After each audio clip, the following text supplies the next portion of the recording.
Welcome back. If it is joining us, you're watching the news at 10 on Channels Television, coming to you live from Lagos. A reminder of our top stories. Former head of state, General Yakubu Gowon, and other prominent leaders seek divine intervention for Nigeria as the country goes into the 2019 elections. Presidential candidate of the Allied Congress Party of Nigeria, Obi Ezekwesili, calls for a reassessment of the country's counter-terrorism war. Police parade 33 suspected members of the indigenous people of Biafra over the killing of a police inspector during a protest in Nnewi.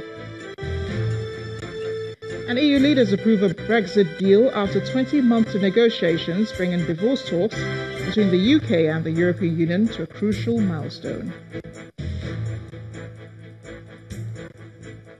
ChannelsTV.com has more information for you, and on YouTube.com/channels where you can watch our videos.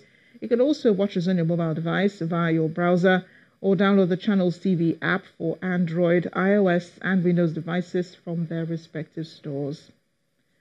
Besides giving you access to news updates on the go, the Channels TV and Channels 24 app have an eyewitness feature that you can use to share pictures, videos and news of happenings around you.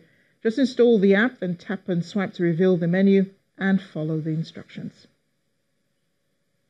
Nigerian youth, in spite of being serially neglected by successive governments in Nigeria, have remained good in their behavior and loyalty. That's the view of the presidential candidate of the All Progressives Grand Alliance, retired Major General John Moore. He told Channels Television's Ladi Akeredoluale on our political program, Roadmap 2019, that the various protests embarked upon in various forms by the young people is their way of drawing attention to their neglect, and he promises that will be a priority of his government if he wins next year's election. Nigerian government have decided consistently to overlook, to ignore our youth, and they are the future of this country. When the youth of Niger Delta are demonstrating, they only telling whoever is in government, sir, we are hungry, we are unemployed, we want to marry, we want to have cars just as you, we want to have houses. If people are saying they want Biafra, they are not going anywhere. They are only telling you, sir, we are hungry, we are unemployed. The government has been ignoring it. When I was in the United States, and even now, when people are contesting for presidency or even Senate, they are talking about employment. They are talking about taking care of the youth. They plan, just as parents plan for their children. All these youth, whether you call them Yoruba youth, call them Niger Delta youth, call them Maiduguri youth, they are our youth. And when I become president, I'm not going to refer to them as Yoruba, Fulani youth. They are General Bo's youth, and they must be taken care of. You can watch the full interview with General Bo on Roadmap 2019. It airs tomorrow, Monday, the 26th of November, right here on Channels Television at 9 p.m. The Ogun State Governor, Bikuli Amosun, has challenged youth in the state to take advantage of the various opportunities available to develop their potential. The governor gave the advice in Abeokuta, the state capital, while addressing some 300 unemployed youth at the end of the 4th edition of the Youth Training and Beautification Program. The initiative, which was introduced by the Office of the Wife of the State Governor, Mrs. Olufunsho Amosu, aims to equip the state youth with the right skills. Over 60% of Nigerian youth are unemployed. This is according to the National Bureau of Statistics. No doubt, Ogun State has its fair share of this figure. Apparently concerned about this development and its implication on the economy, these unemployed citizens, drawn from the 3 senatorial districts of the state, are being given the opportunity to learn a trade and eventually become employers of labor. I would like to actually implore you to put to use that which you have learned during the workshop here. I can only pray or uphold you with prayers that this skill will actually interpret into something that will be useful for you in your life. I want to hear testimonies in the very near future of you being employers of labor by virtue of having attended this workshop. Addressing the participants, the State Governor Ibikunle Amosun challenges them to be steadfast and committed, just as he announces 50,000 naira donation to beneficiaries to start up their business. It will not fulfill me like that. I want to give all of you equal opportunity. They've told me some are very outstanding. Initially, I want to pick those outstanding ones and just said, okay, you are going to get more than 20. Now, to all of you now, I'm going to now do a blanket acknowledgement of the fact that all of you have done so well. Some of the beneficiaries commend the state government and the Uplift Foundation for the gesture, which they say would go a long way in ensuring a brighter future. This thing is not as difficult as we felt it was, and so it's a challenge to us and a way of encouragement for us to move into the business world and do more in our environment. So I sincerely appreciate Your Excellency and the entire team for giving us this entire opportunity to thrive more in the environment. With determination and commitment, this gesture may just be the way out of the unemployment market for these teeming youth. We'll take a detour now to talk about food and health. When it comes to preservation, how well do you trust the store where you buy your food products? That question has been on the lips of many ever since the revelation on social media of the arrest of some traders spraying toxic chemical, popularly known as sniper, on beans. In this report, our correspondent, Oluwashonibere, examines this worrisome trend and how authorities plan to tackle the problem. The first-time news of the arrest in Lagos State, southwest Nigeria, of some men who allegedly were spraying toxic substance, popularly known as sniper, on the beans put up for sale, broke on the social media.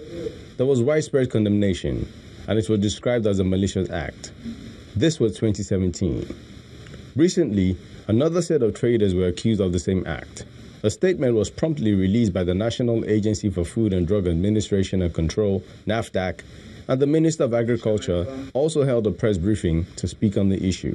The big problem is, how do we get people to know that this is bad? We here will understand very easily. Downstream, where the farmers and the small buyers are, and the big people storing, they just don't know. The accused maintained that they acted in ignorance. But there are those who deliberately set out to hurt others, like these men arrested in Imo State recently for selling contaminated meat. The complaint was lodged to us by the men of the veterinary doctors that usually go to the abattoirs to see the meat. I mean the cow, the rams, and the other animals that they are slaughtering for selling. It was discovered that one of the cows, it has tuberculosis, and whereby they went and buried the cow, and so this group went and removed the cow. The scary thought is how many of these kinds of men are still out there. However, the size of the problem goes beyond what the people are engaged in. It is more in the effort the government is making to create an environment where orientation connects with conscience to understand right from the outright dastardly. Oluwashonibere, Channels Television News. I've been joined now on the news at 10 by the Director of the Nigeria Agricultural Quarantine Service, Mr. Vincent Isegbe. Look at some of the issues surrounding food preservation in the country. He's in our Abuja studio. Mr. Isegbe, thank you for joining us on the news at 10. Firstly, is it the norm for foods, especially dry foods, to be preserved with chemicals? Well, chemicals in itself, they are important. But the application of it is, the wrong application is a serious challenge in the country at the moment. And the issue has to do essentially with lack of information. I believe strongly that most of the people who engage in these things do not actually know their consequences of applying these deadly chemicals on food items. Like the video trending on social media, you could see that The young man was very enthusiastic about what he was doing. He was smiling. And he even went up to the point of showing whoever the cameraman was his own shop. If he knew what he was doing was wrong, he would dare not do that. So I believe that we need to do a lot of sensitization, both the government regulators, the Association of Bean Sellers, and everybody involved in the value chain. Thank you. I agree with you that sometimes these things are done out of ignorance, but I'll also argue that preservation is one area we're still lagging behind in the agricultural value chain, which explains why prices of food items are usually high during off-peak seasons. Do you think this is probably why farmers have resorted to using cheap chemicals to preserve food? Well, we need to look at it holistically. You know, it may surprise you to know that as a nation, we are yet to have a national pesticide policy. That is what the Nigeria Agricultural Quarantine Service has advocated for, and we have engaged other regulatory agencies. For now, we have a draft copy, and we are almost finalizing it. What that means is that as a nation, we should have how we produce the chemicals, who sells it, how it is stored, who applies those chemicals to agricultural produce, what type of agricultural produce should those chemicals be applied on. All those things will be stated clearly in the national pesticide policy. In other countries, if there's no policy, they won't sell those chemicals to you. The only grace we have in this country is that we have a group called the Crop Life Nigeria, which are part of the international Crop Life, and they are a repository for these agrochemicals. And I think it's by their grace, so to say, that some of these chemicals come into the country. But that should not be left to them alone. We, as regulatory agencies of government, should have a very strong role in controlling these chemicals. Yes, we have issues with storage of agricultural produce. The quarantine service is working on what we call the biodegradable pesticides. These are the ones that are not synthetic. They can be broken down into harmless products and for use in the country. This will take some time. Yeah. We are being approached by some companies that say they have some of these organic or biodegradable pesticides, which we have to inspect and certify and know actually that they can serve the purpose for which they have brought them up for. So we'll look at all those things while the research on those biodegradable agro-pesticides is going on. We'll look at available sources that they say is in the market, and if those meet our needs, we'll begin to use them while we continue with our research. But the fact you mentioned is true. Yes, we have issues with storage. And that's why most times we lose between 30% to 40% of agricultural produce because we are not able to store them well. Take tomatoes, for example. It faces the same issue. Oranges, too, the same issue. At the season of production, oranges are very cheap. But at off-season, you need to dip and sit in your pocket to be able to buy fruits and vegetables for your home use. So it's a challenge. The researchers are working on some of the issues that we need to address, and we as regulators too are working. But I will say that as a nation, we should have gone much further than this, because some of these things we've known for a very long time that our people have been facing these issues, but research is expensive. And that's why probably by now we are not able to do that. Let me give you just one example. Yeah, between Queensland and New South Wales, just to control fruit flies, they spend about $5 million US.